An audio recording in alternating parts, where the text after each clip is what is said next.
জীবনে যতদিন শুক্রবার পাবেন 4টা আমল করতে ভুল করবেন না। আজকে শুক্রবার না, আমি জানি না 4টা আমল করেছেন কিনা বা করছেন কিনা, আপনারা মিলিয়ে নেবেন। যদি 4টা আমল আজকে না করে থাকেন, আজকে থেকে জীবনে যতদিন শুক্রবার পাবেন 4টি আমল করতে ভুল করবেন না। পারবো তো ইনশাআল্লাহ? ইনশাআল্লাহ। 1, দুরূদ পড়া।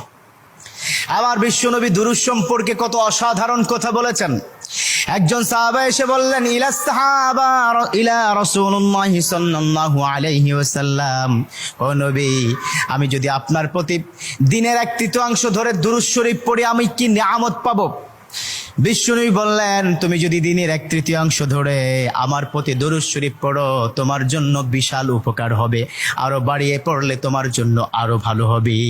সাহাবা মহা খুশি হয়ে গেলেন, ইয়া রাসূলুল্লাহ, আমি দিনের অর্ধেক সময় জুড়ে যদি আপনার প্রতি দুরূদ শরীফ পড়ি তাহলে কি হবে? বিশ্বনবী বললেন, এটা বিশাল